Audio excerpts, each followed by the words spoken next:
Ini ada pertanyaan dari yang DM saya di TikTok. Mas, tolong ditanyakan cara membuka indera keenam. Gimana caranya? Cara membuka indera keenam.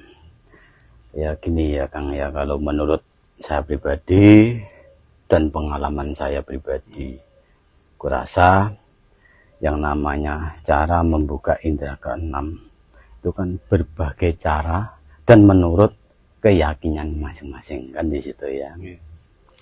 Versinya banyak sekali. Dan yang disebut indera keenam itu secara psikologi kan Anda udah tahu semua, mata, telinga ya, mulut, lidah, ini kan juga mata indera keenam dibilangkan gitu. Ini yang nyata. Tapi ini kan yang dibahas kan secara batil ya Kang ya, secara batil. Jadi saya ini tukar pengalaman ya, semoga ada bermanfaat ya. Karena yang disebut indera keenam dari bilangan angka 6 itu kan sesuai filosofi itu angka yang cukup, angka cinta.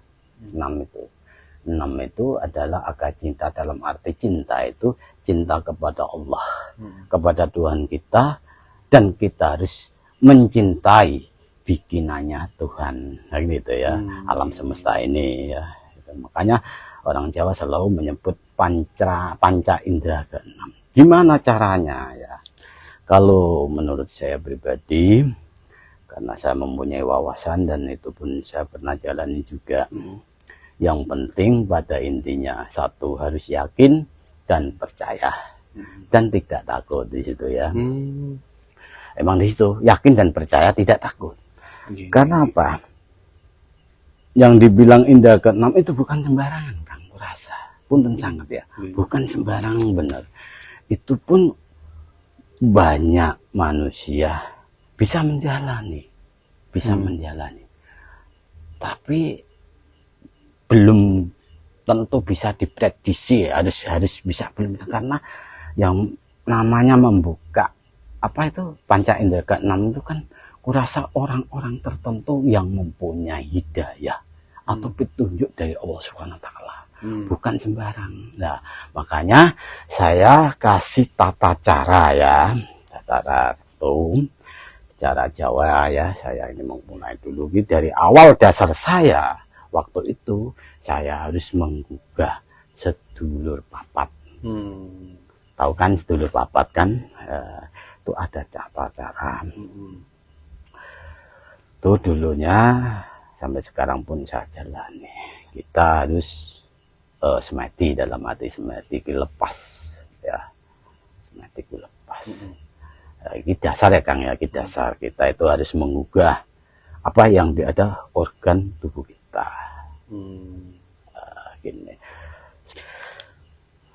Cara menggugah sedulur tua ya. Sedulur papat 5 pancer kang lahir bareng sakdino tunggal karo ragaku. Kakang kawa adi ari-ari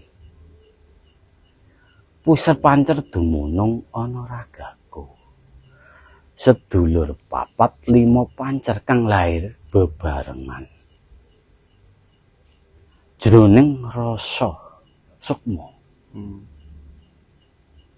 Lungguh jroning wewayangan, madai sak jroning wewayangan, maksudnya awake dhewe ya.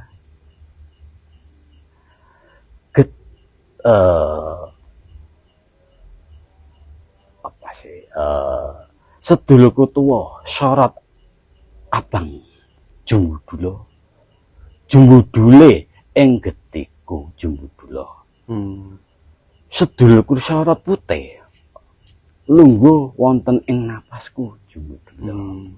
Sedulurku sorot kuning lungguh ing balung sungsumku jumbudula.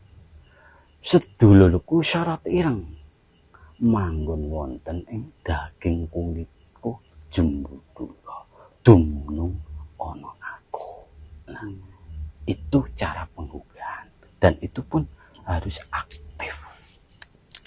Harus aktif, benar, harus berlatih. Jangan mengharapkan kapan saya ini sampai bisa membuka panca indera keenam. Jangan sampai batin seperti itu ya. Ini secara Jawa. Kalau di dalam syariat pun saya juga mempunyai pengalaman. Ya, menongko yang dibilang sholat daim. Sholat daim. Nah, sholat daim itu ada sholat gaib dalam hati. Ya, menurut saya loh ya, sholat daim. Ini perlu jenengan pahami. Doa ini pun Allah ubah sak jeroning ati, Allah musik sak jeroning rasa. Ya rasa, ya Rasulullah. Rasa sejaning Allah. Sirola, endatola, sifatola, wujud Allah. Khodratola afananwa ilalahu Allah. Nah, itu rakang yang dibilang sholat daim. Ya sama juga tadi secara kejawan, ini secara syariat. Nah itu pun harus benar-benar berlatih secara ikhlas lahir batin, tidak memikirkan masalah materi duniawi. Itu emang harus benar-benar berlatih, Kang. Tidak sembarangan. Ya. Karena kalau udah menempuh panca indera keenam, ini bukan sembarangan. Bukan sembarangan. Dan itu pun harus benar-benar berani. Jangan pikiran ini selalu ada, ada apa namanya itu, didatangi roh. Nggak usah gitu. Kita harus di waktu itu kita itu harus berdoa sambil tarik nafas terus tolong mata ini dipejamkan seperti ini. Karena untuk membuka ini, kalau kita melihat tetap ada jebakan. Dalam arti gini, kalau melihat berarti ada sosok. Ya kan? Mata walaupun bisa melihat panca indera, mata ini bisa dijebak. Kan nggak tahu itu siapa. Ya. Karena kedatangan itu tadi, dia kedatangan makhluk yang lain. Itu ada guncangan seperti itu. Kalau urus sendiri dengan hati kita, ntar kamu tahu sendiri itu adalah yang bisa memastikan adalah Allah Subhanahu wa taala. Yang penting jangan tak kasih saran itu harus benar-benar berlatih, bukan sembarangan. Karena itu menginjak ke spiritual, jaya spiritual. Itu harus waspada. Kalau Anda udah mengetahui, udah mempunyai kekuatan spiritual, saya cuma pesan 3. Ya, pesan 3 diingat-ingat. Jangan sembarangan. 1, walaupun jenengan nantinya udah kebuka panca indera keenam, ya maaf ini ya maaf. Sampean jangan semata-mata doa atau meditasi kamu itu buat percakapan dengan gaib. Ya. Yang kedua, jangan semata-mata kamu mempunyai daya spiritual itu untuk penyembuhan penyakit. Yang ketiga, jangan semata-mata buat kesaktian jenengan. Tapi kalau orang ada minta pertolong silakan jalani. Di situ kan, supaya kita itu ada kelanggang. Ingat ya, apa itu pesan saya ya. Karena udah menempuh ke panca indera ini bukan sembarangan. Hati-hati dan waspada. Jenengan harus memahami apa perbedaan dari awal saya tadi ngomong. Untuk membuka panca indera keenam dasar saya ini, dari awal saya ini membuka atau saya ini membangunkan sedulur papat kan gitu ya. Ini cara wong Jawa dalam syariat kan malaikat papat kan gitu. Nah, di situ pun apa namanya itu, kita harus benar-benar itu harus benar-benar tahu paham, jangan sampai jenenganku kejebak, jangan sampai diblok, ya. Sampai diblok. Oh, jadi bisa diblok nih. Bisa. Maka semua ini harus dianalisa dengan kejernihan pikiran dan analisa. Jangan sampai diterima dengan mentah. Ya, ini harus dikelola dengan akal pikiran yang jernih. Karena manusia ini kalah dengan kesombongan hatinya sendiri, dengan keserakahannya hatinya sendiri, kebodohan hatinya sendiri. Di situ ya. Waspada dan waspada, hati-hati kalau sudah menunjang ke panca indera keenam. Itu bukan sembarangan. Berarti indera keenam itu kalau orang-orang sana atau orang-orang awam bilangnya itu indera keenam itu kan mata batin. Tapi kalau indera keenam yang sebenarnya itu lebih dalam lagi gitu, bukan cuma mata batin bisa melihat hantu atau gimana gitu. Itu kan sebatas Kang. Makanya tadi saya pesan 3 faktor tadi harus hati-hati kalau udah mempunyai daya spiritual, ya kan. Maka banyak jebakan di situ. Banyak jebakan sekali. Pohon pun bisa hidup, bisa ngomong.